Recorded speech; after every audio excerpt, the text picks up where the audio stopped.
Welcome to Girls in Basketball. I'm Kelly Kinkaid, and what a whole new game it is as the restart of the NBA is winding down the season, and the playoffs will be gearing up for August 17th. I'd like to introduce my panel to you as we discuss a few topics during these last 8 games that have been happening. First, I'd like to introduce Reggie Hawkins. Hi, Reggie. You're not going to add anything to my name? No, I think that your name, I think that whatever you do today will represent your introduction. Entrepreneur, philanthropist, man of the people. Basketball fanatic Reggie Hawkins. And I'd also like to introduce a friend, a basketball fanatic, a former athlete, someone who is involved heavily in the NBA and outside anything that's dealing with basketball, Will Strickland. Hi, Will. Hello, Kelly. How are you this evening? Good. Now, the NBA's restart is winding down the season, playing these last 8 games. And I wanted to talk about a few of the teams and players that are really fighting to get into the playoffs. And the first one, I want to just get into it, is Dame Lillard and the Portland Trail Blazers. They are right on the heels of Memphis Grizzlies right now and have had some really good games. And when I talk about Dame Lillard, he's had some phenomenal games playing during these last games of the restart. What's your thoughts on the Trail Blazers and Dame Lillard? Do you think that they can knock off the Memphis Grizzlies to make that A seed in the Western Conference? Will? I mean, they were the Western Conference finalists last year. They played themselves into a hole. Of course, they had to overcome a lot of injuries, but incorporating Carmelo Anthony into their lineup, bringing back Yusuf Nurkic, having the flexibility in their lineup, and also the emergence of Gary Trent Jr., who's been one of the standouts during the restart in the bubble, is going to help to push them toward that 8th seed. With the injury to Jaren Jackson Jr. in Memphis, they have a great chance. And of course, being led by Damian Lillard, I mean, he's a dog.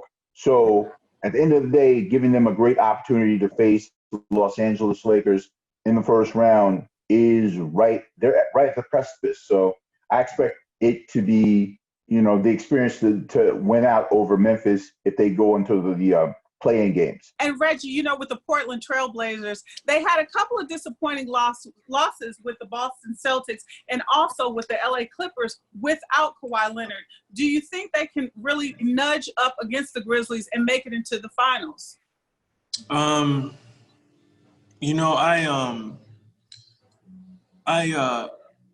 have to admit that I discounted the Clippers. Mm-hmm. Excuse me, that I discounted Portland. Because for reasons that we've talked about on the show before. But today, I have to admit that outside of him choking on the free throw line against the Clippers and letting the team down, Dame has been phenomenal.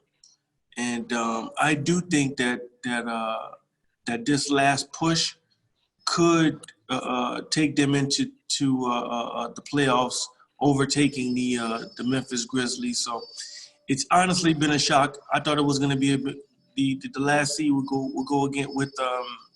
would be between the Grizzlies and the Pelicans, but the way Portland has come on, matter of fact, the way Portland has come on, if they get in that first round, the Lakers might have a problem on their hands.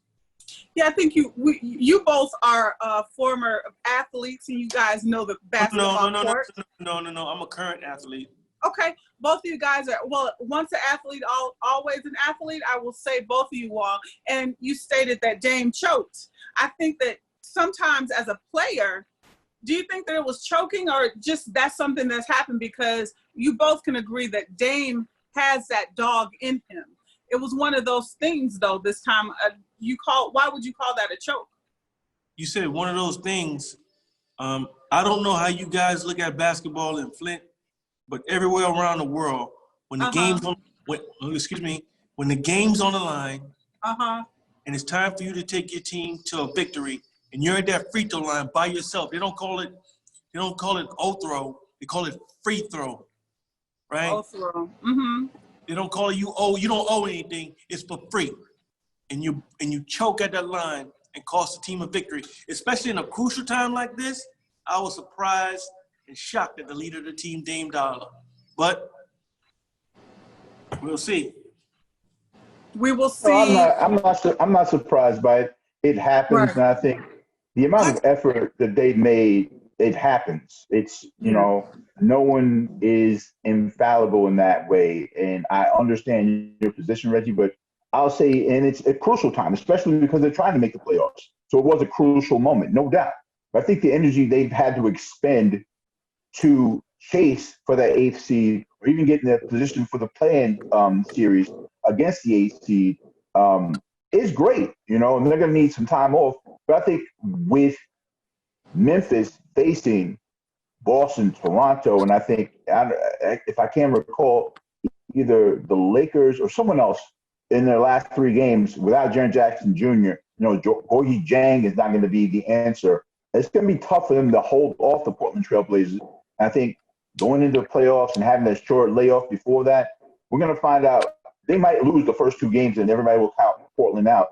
But once they get their legs back under them, once we get into the playoff schedule, I think they'll, be in good shape if they make the playoffs. So let me not be presumptuous in that way. I really don't know one way or the other why people, yes, I do know why. But, people are going to have their rosary beads and voodoo dolls and boxes of luck.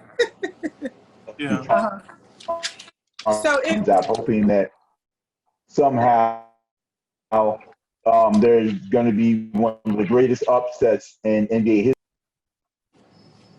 I agree. And I think that we all can agree the Lakers playing Portland, if they do make the AC, will be something exciting to see. Because as we see right now, the Lakers are really having some trouble. Do you think that the Lakers are just because they are the first seed, these last games don't matter to them? Reggie. Every game matters. You can go ahead, Will. Go ahead. No, every game matters. What I do think that they'll utilize these games for, as they do, like if the season hadn't been preempted back on March 11th, you see the same thing for the end of the season. You see the bench guys getting the majority of the minutes and the stars sitting out to make sure they're healthy going into the playoffs. Every single championship in NBA history has been determined by an injury, one way or the other. Yeah. So to mitigate some of those injuries in regular season games, that once you've clinched your division, once you've clinched your spot, like the Lakers clinching the number one seed means very little. It's a great accomplishment, but they're all playing in the same bubble. There's no home court advantage one way or the other, right? They're not playing the Staples Center. So while it's a great accomplishment at this point, if Anthony Davis and LeBron James and some of those other guys sat out the rest of the games, it wouldn't make a difference one way or the other to the Lakers, except that their bench guys will get the experience and momentum going into the playoffs. If you're called on and called upon in case of an injury, you're prepared. You haven't been sitting over there for the last 82 games or 75 games or 73 games of the season. Now you're prepared to come in and step in if you're needed. So, it's not necessarily that they don't count, because they all count, but to the degree they matter toward the playoffs, again, it's hard to discount, because this happens every year at the LeBron Raymond James Invitational called the NBA playoffs, that people start to panic anytime his team loses a couple of games in a row, and they show up in the playoffs and it's expected at this point, but I think that they'll work on some things. They'll be ready for the playoffs one way or the other. You are your record, right? And they're number one in the West for a reason. They'll right the ship. And another team and player I'd like to talk about is Ben Simmons and the 76ers. Ben Simmons has left the bubble. He will be undergoing knee surgery because he got injured in the game between the 76ers and the Wizards earlier in the week. Do you think that the 76ers have what it takes to maintain themselves in the playoffs? Because if we went with the playoffs right now, it would be a replay of last year of the 76ers playing the Boston Celtics. With Embiid, you have Horford and Tobias Harris. Do they have enough to pass the Celtics? Reggie. the 76ers were done when Simmons was there. Now they're really done. This is devastating for them. It's easy to neutralize Embiid, and Tobias can't control the rock like Ben Simmons. And Ben Simmons already had his limitations. He couldn't hit a basket on the side of a barn. So this just makes it worse. And I could really see a real shakeup in the off season with the 76ers, because that team just has underperformed with the amount of talent that's on that team. Well, do you think with Simmons leaving, with the Harris, some of the people on the bench, do you think that they have what it takes? Because Burke has been stepping up as well, and you have veteran leadership as far as with Al Horford. Do you think the 76ers have what it takes to kind of and even get through the round one? Well, I'm not really worried about Alec Burks, I should say, or anybody else in that team. Who Burke? Y'all keep mentioning this guy Burke. Who Burke? He came from Utah. He comes off the bench. He's a quality backup. He's not a starter in the NBA. But none of these things are inconsequential. Losing Ben Simmons will end up being a referendum on what the 76ers do moving forward with Joel Embiid and Ben Simmons as a tandem. They have to figure out whether they're going to move one of those guys to the other one. And this will serve as an opportunity not only for that, but also to see what they can get from their young guys. And Matisse Thybulle, a rookie, who's probably one of the best wing defenders in the league already, and Shake Milton, who's up and down and has had some great games, but is he someone you're going to ride or die with as a contender in the East? I don't see the Philadelphia 76ers lasting long in the playoffs this year again, and there's going to be house cleaning going on in Philadelphia from Brett Brown on down. And what they do with Simmons, I think because he's injured, it's going to be hard to say to someone, here's a package for Ben Simmons. But you have Joel Embiid. And I'm not going to say they're going to move Joel Embiid, but it ends up being your most attractive asset to move. We're talking about asset management now, and moving forward, they have to make a decision on what they're going to do. They've still been processing for the past 8 years, it feels like. So they're going to make a decision. It's going to come out in the wash in this first round of the playoffs.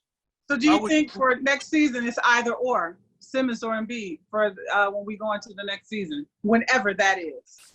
Well, like I said, I think the playoffs are going to be a referendum on that. It's going to tell you exactly what they do at the end of the day. Right. I don't think they're going to wait and go, okay, we're not getting the return on our investment that we made in Joel Embiid and Ben Simmons playing together.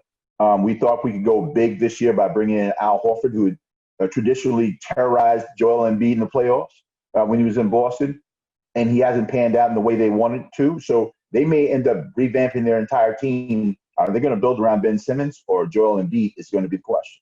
Well, if this was a referendum, the dossier is closed. That team needs to be broken up. And I think it's a fire sale for Embiid, who's constantly injury prone. Since his college days, he's been injury prone. And the older he gets and the bigger he gets on those knees, it's going to just be more and more. He's just going to be more and more of a liability to that team. You can't count on him. Last year, he missed a whole lot of games, and it's just going to get worse. His habits crazy. Why are you going at Embiid? He can play now. It's Simmons, and Simmons is injury prone too. So why target Embiid and Simmons is the same way? We could say that about Simmons.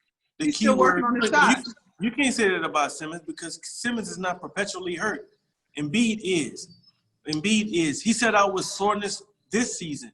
And here's the thing. Think about it.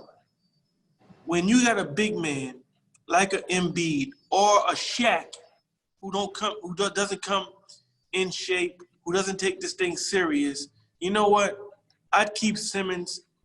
If this was a Kobe Shaq thing, I'd keep Simmons over Embiid and move on, because at least I know Simmons going to come in shape. He's going to put in that work. This was a freak accident. If you saw the play, it's a very, very freak accident that happened to him. Well, I want to challenge you, Reggie, because if you look at Ben Simmons, he was hurt his rookie year. So, and he also had other injuries the seasons that preceded him. He's hurt again. I mean, an injury is an injury. So if we're going on who has the most injuries, they might be equal out. So maybe you just have something with Embiid that you want to get rid of the big man. Because I think that when you look at the 76ers, you have to kind of see which one is going to be valuable and who we're going to build our team around. Instead of just going, you went right at Embiid and he's on the court ready to play and win games. So Will just said, this is a referendum, if I'm quoting Will right, this is a referendum, and guess what? Simmons is gone. These guys are probably going to get knocked out on the first round. So as the host and moderator of this thing, make a decision. Who goes? Will said somebody had to go. I say somebody have to go. Who do you think has to go? It's a referendum. We still have to wait. I think, you know what? I think I maybe wait on what? Well, I think that if I had to choose, I would keep Embiid in Philadelphia. I think that maybe it's time for Simmons to go to another team that will, maybe he's better on the West. I think that he needs to get on a team that's going to push him more to get his shot together, because I do think that he's a great player. But I think that maybe he needs to go to another place where some different energy to spark something different in him. The key at NBA most valuable player, we have Giannis, James Harden, and LeBron James. Will, who do you have for the most valuable player? LeBron Raymond James, for a multitude of reasons. And it's not to take away from what Giannis has done in the East, in Milwaukee. His stats are bigger and bolder than they were last year. And I really wouldn't have an issue one way or the other, depending upon if they chose one of those two.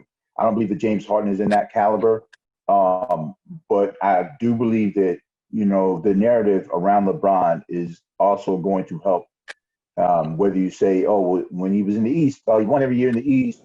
If he comes to the West, he won't be able to do it. Ends up being number one in the West. You know, changing this position in the 17th year in the NBA, even though he's always been a de facto point guard in every team he's played on, and then leading the league in assists in the 17th year is unprecedented. Mm-hmm. And it's not like he had a huge drop-off offensively as far as scoring, because he's averaging almost 26 points a night as well. So, you know, number one team in the West, the tougher conference, leading the league in assists, still averaging about 26 points a night, you know, playing almost every game this season. The narrative is going to be around LeBron because, and also that they basically revamped their entire team. You know, Giannis has been with this squad for a minute, and there's something to be said for continuity and stability in the front office and on the bench and on the court. But I think at the end of the day, you're going to give it I would give it to LeBron for the narrative and for what he's done with that team. And real quick shout out to someone who I thought has probably done the best job of his career. Christopher Emmanuel Paul, what he's done in Oklahoma City should warrant some MVP consideration, because when he got there, everybody thought it was going to be a fire sale. But it's hard to get rid of a $45 million a year contract. So instead of sulking, Chris Paul made the most of it, and everyone bought into it. And now he's nurturing a great young guard in Shai Gilgeous-Alexander. You know, he has Dennis Schroeder, who's a Sixth Man of the Year candidate and probably will end up winning it if they don't give it to Montrezl Harrell. So Chris Paul deserves some consideration. I just want to make sure that, you know, people knew that. Absolutely. Reggie, your prediction for MVP? First and foremost, Will, it's amazing how you know all of these guys' middle names. Amazing. But you were dead on. Before we have to deal with the remains of the day, you have to shout out Chris Paul, and it's a travesty that he's not nominated for the MVP. I just want to reiterate what Will said for the phenomenal job that he has done in Oklahoma City. It's a travesty that he's not nominated for the MVP. And I think that he's going to use it as fuel to the fire. Also, I want to give a shout out to the real MVP, Kawhi Leonard. I don't know his middle name, Will, but it's Kawhi Leonard. Anthony. And, okay, good job. Kawhi Leonard, because truthfully speaking, Kawhi Leonard has been the MVP for the last 3 years. Mm-hmm. But you counted against him because he sits out and stuff like that. And he's smart enough to say, you know what? The regular season, being a regular season MVP means absolutely nothing if you can't cash in during the time of the playoffs. So with that said, this feels like the presidential election.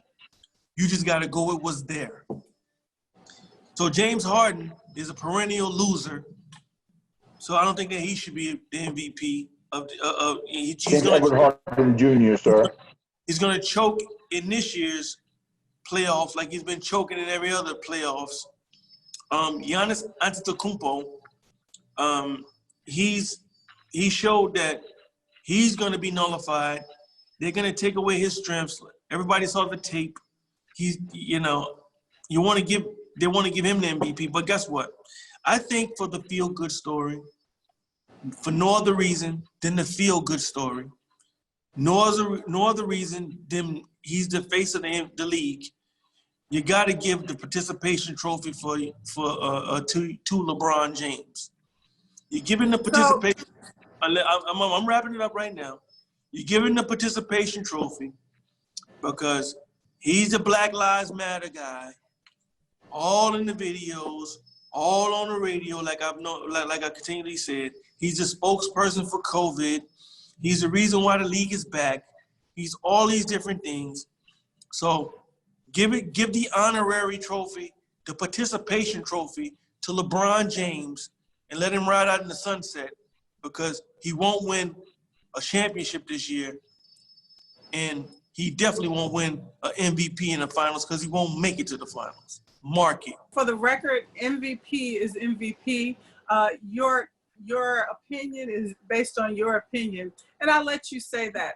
Okay, let's go to Thank you. Kia. Let me say that. Yes, because you're off the hook. Kia NBA Rookie of the Year, Ja Morant, Kendrick Nunn, and Zion Williamson. I feel like we're all in agreement on that. No, we're not. Okay, let's see. Oh, that's right. No, we're not. Louisiana. Well, what's your vote on Rookie of the Year? And Ja we trust.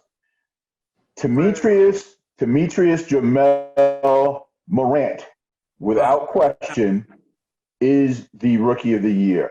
I don't have to say a whole lot more. The NBA even let New Orleans get in this reboot so they can obviously put, Zion on display and see if they can make a push, but also to help us push for the Rookie of the Year. It brings some excitement. Again, we're talking about narrative here. We want to create narrative, but there is no narrative when a 19-year-old has to sit out back-to-back games. There's something really wrong with Zion right now. And, it's a good thing he's only 19. But, again, we've seen this movie before, and we just talked about Ben Simmons and Joel Embiid. Hopefully he gets better. He loses some weight. He gets in better shape and can come back healthy next year. But I would shut him down when the cessation of the season on March 11th. I would shut him down for the year anyway. He's not going to win Rookie of the Year, and just let him get healthy for the next season whenever that starts, and be prepared to be a better second-year player than he was in his first year. He had an outstanding sample size first year, but Ja Morant, no question. Reggie. Yeah. You're not in unison with us with Ja Morant. So between Zion Williamson and Kendrick Nunn, who was your choice? Yeah, I'm not in unison or in agreement with you guys. Okay, so tell us what you feel. Zion Williamson has been an ambassador and a draw to the NBA. Correct me if I'm wrong. Who was the first game back out of COVID? The Pelicans and who? No. Hold on, Kelly. Keep your energy up. Who was the first game? I'm holding my breath. The Pelicans and the Jazz. In Utah. Yeah. The Pelicans in Utah. The Pelicans in Utah. Why did they choose the Pelicans in Utah? I did Zion not have a Williams. conversation with Adam Silver or the Well, person who's scheduling. Well, sorry that you didn't, but I did. It was Okay. Zion Williamson that drew the people to the TV. He was the first game out. They didn't call no Ja Morant. No, it was Zion Williamson. So here's my thing. My thing is give these trophies, participation trophies, to whoever you guys want. But we know who the real stars of this league is. We know who carried these, and we know who holds up the trophies. And for this particular category, Zion has been the ultimate ambassador for the league. Okay. And this is when I totally have to disagree because, Will, I like how you said Zion had a sample season because he only played about 23 games. It was supposed to be 32 games if he would have played all of them, but he didn't even play. He hasn't played all of the 8 games that have been left in the regular season. Question, Kendrick Nunn, I really like him. I like how he's playing, and I really like this freshman class. Do you think as far as the participation awards, he got overshadowed with that? Because it should have been between Ja and Kendrick Nunn. Why do you think that? I don't think he got overshadowed. I think in making the recognition of Nunn's contribution to the Miami Heat as an undrafted player coming in as a rookie. I think that's a great accomplishment. Again, his narrative means something to that. That it doesn't matter whether you're a first-round draft pick, number 1 pick in the draft, or undrafted. You make a roster. You give yourself an opportunity with the time that you have. And so Kendrick Nunn proved this point. Unfortunately, because the way the world works, this is a popularity contest. It always has been, always will be. And even though he tailed off a little bit toward the end of the season, but what rookie doesn't? They always hit a rookie wall. But that, and Kendrick Nunn had the luxury of coming in to a team that had been in the playoffs, had a championship coach and experience around him. Ja Morant did not have that luxury.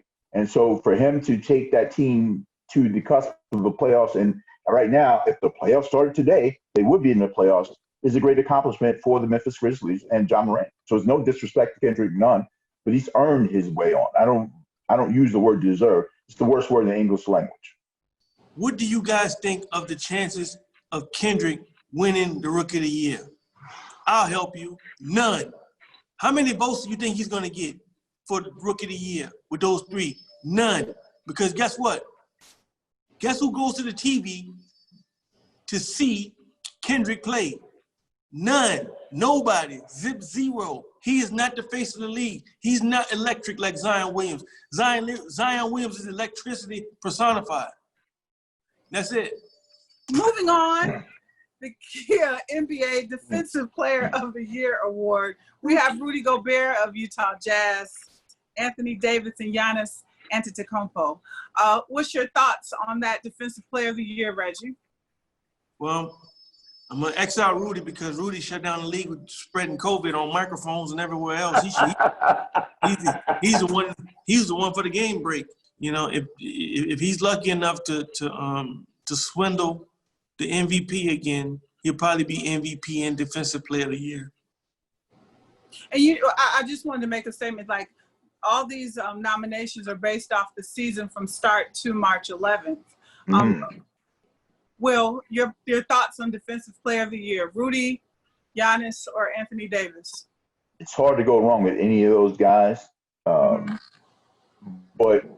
I really do believe that Giannis, because of his versatility, and if he does win MVP, he'll be the 3rd person in the history of the league to win both MVP and Defensive Player of the Year, joining Michael Jeffrey Jordan and Hakeem Abdul-Olajuwon. So another Nigerian on that list, and it's very, very well possible. But I think that Giannis is going to win the Defensive Player of the Year. He's just been outstanding and scary. He's just 25, so he hasn't even reached his physical prime yet. He's such a dominant force on both ends of the floor. So I would give it to Giannis. Moving on to the NBA Sixth Man of the Year, Montrezl Harrell from the Clippers, Lou Williams from the Clippers, and Dennis Schroeder, OKC. Your thoughts? Will, I'm going to go back to you. I mean, Schroeder would be my pick, but I would not be upset if Montrezl Harrell got the award. Montrezl Harrell has been great for the Clippers the past couple of seasons. His chemistry with Lou Williams, who might end up taking some votes from Montrezl Harrell in that way, and that's how Schroeder can get in because of the job that they've done in OKC. I think that Billy Donovan has done an incredible job trying to remake the 1988, 1989, 1990 Detroit Pistons roster, where deep in the games and late in the games, they would run with three guards in the backcourt instead of a small forward. So they had Vinnie Johnson along with Isaiah and Joe Dumars in the backcourt. Now they have Chris Paul, Shea Gilgeous-Alexander, and Dennis playing the backcourt, and they're closing out games with that lineup. So I think that's going to give him an opportunity to sneak in there and win his first Sixth Man of the Year award. So Dennis Schroeder, Dennis the Menace, find a home in OKC, and I think he's going to win the award this year. Dennis. Okay, and Reggie, your thoughts on Sixth Man of the Year? I'm going with Lemon Pepper. I'm going with Lemon Pepper, Late Night Lou. Until somebody show me something different, and until somebody show me that that his late night exploits affects his game, the award is his to lose. He is the reigning and defending, right? He's a champion from last year, right? Lemon Pepper. Yes, he is. Yeah. Yes. Yes, he is. Lou is a three-time winner of the award. And he was going to strip clubs every night, not taking takeout, without a mask, and he still did his thing. So until he it shows me something different, especially now, he's going to be a dog because he was persecuted and ridiculed, and somebody got to feel that wrath. And for the most improved player, Bam Adebayo, Luka Doncic, and Brandon Ingram. Reggie, your thoughts on most improved? I'm going to be biased again with Brandon Ingram. He's playing for the Pelicans, my original home state, and I think he's done a great job. I'm gonna leave it at that. How about you, Will, for most improved? It's going to go to Luka Doncic. Here's a guy who is putting up astronomical numbers on a playoff team, and people will say, well, he played professionally overseas. He's been playing professionally since he's 15, which only speaks to how good he is. And he said the NBA is actually easier than playing in Europe. He's improved dramatically. I think he's going to continue to improve. He's very tough to stop. You see, there was a time when there was questions about the toughness of European players, and now you see a guy like Luka come in at 20, 21 years old and dominate his position and become an all-star. So, and all three of those guys actually have become all-stars. I like the way that Eric Spoelstra has used Bam Adebayo in Miami, and he became a first-time all-star. So it's a really tough pick, but I think just from, again, the narrative on Luka is so great that he's going to end up with the hardware. Okay. And then lastly, Coach of the Year. Coach Bud from the Milwaukee Bucks, Billy Donovan from OKC, and Nick Nurse, Toronto Raptors. What's your thoughts? Reggie? I'm going to go with the OKC coach. Billy Donovan, with Westbrook getting shipped out of town because of his inconsistent play and his ball hogging, and the shakeup of that team, for him to pick up an aging Chris Paul and turn that team around like Westbrook didn't even exist on the team. Matter of fact, OKC is going to be a dangerous out in the playoffs. For him to do all of those things is amazing. And I don't think Nick Nurse, because, Nick Nurse wasn't the head coach of that team.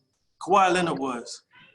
And as it pertains to the Milwaukee coach, listen, you can't if you can't reach the finals, you can't bring home something, show progress, and Chris Middleton just disappears in the fourth quarter. That's a testament to coaching. So I'm going to go with the OKC coach, Billy Donovan, for Coach of the Year. And Will, what's your thoughts for this year's Coach of the Year? With respect to Nick Nurse, who is the head coach of the reigning and defending world champion Toronto Raptors, and also Mike Budenholzer, who's, his team is leading the East. He's won the most games of the past 2 years in the NBA in Milwaukee. I would give it to Billy Donovan, although because of what Reggie said, and the job that he's done and staying the course, even with the wholesale changes and the apparent, what it felt like an apparent fire sale going on in OKC, and let's get rid of Chris Paul. But they saw something in SGA, they saw something in Schroeder, and Chris Paul brought in Stone Cold Steven Adams brought in. And once you get those guys, the core leaders doing that, that's a testament to his coaching. Although I will give a shout out to someone, again, like I did Chris Paul earlier, that deserved consideration this year was Taylor Jenkins, the Memphis Grizzlies. Taylor Jenkins, the coach of the Memphis Grizzlies, I think he did a great job giving the keys to the car to Ja Morant and allowing him to flourish in the tough Western Conference and put them on the verge of getting a playoff berth. Well, thank you all for your predictions for the awards, TNT. They will be announcing them soon during the end of the restart of the NBA season. And once again, the playoffs for the NBA will be August 17th. I'm looking forward to seeing these last games before they round up. It's been a lot of excitement, and I'm just glad that the NBA is back. And, Will, we were speaking about this in our last Girls in Basketball. How has it been these past weeks since the restart, watching the games from the bubble for you? I've loved it. I haven't missed anything. I think they've done – the NBA has done – all right, let's start at the top. Adam Silver. If Adam Silver was running the United States, there would be no more COVID restrictions. The way that he and his brain trust have put this thing together to ensure the safety of not only the players, but all the ancillary support staff around that and their protocols they set forth, that to this date, no one has contracted the virus in the bubble, is an amazing testament to not only his decision to stop the league on March 11th, but then be very thoughtful of how they were going to start it up again if they were able to do that and where they would do that. And so, shout out to Adam Silver and his team. But I've been enjoying the games. I enjoy the virtual fan part of it. I haven't missed anything. I think the guys are really playing hard as a result. And I want to shout out some of the guys who have actually played really hard and made a name or some money for themselves coming up in the next season, from Fred VanVleet in Toronto to TJ Warren. Michael Porter Jr. has been playing lights out for Denver, been playing very well. Devin Booker's been doing his thing, So you see a lot of young players who might not have had an opportunity, or people. I mean, Michael Porter Jr., he slipped so far in the draft because of his injury history. And now you're seeing the results of his talent being shown on that court. Denver could be a problem for the next couple of years if they ever get all that together. So shout out to all those guys who played very well in the bubble. And shout out to Devontae Graham, who felt like he was being snubbed for the most improved, even though he played for the Charlotte Hornets, and they're terrible. I know a lot of guys who pick up big math on bad teams. You're not being robbed, my guy. I respect what you're doing. You're going to earn a check somewhere, like a Terry Rozier did in Boston. But you have to help your team win when you put up that math. Absolutely. Absolutely. And Reggie, any parting words from you? Hey, I can't wait to be proven right at the end of the season. And I can't wait to see the results to see you right. Because what you say is important. Hilarious, but important. And I want to thank you guys once again. I want to thank my panel today. I want to thank Reggie Hawkins once again for your colorful words and opinions. Will, thank you once again, as always, for your thoughts and opinions. The NBA season is here. It's back in the playoffs. I'm so excited. And thank you for tuning in. I'm Kelly Kinkaid. I'm just a girl who loves basketball. See you next time.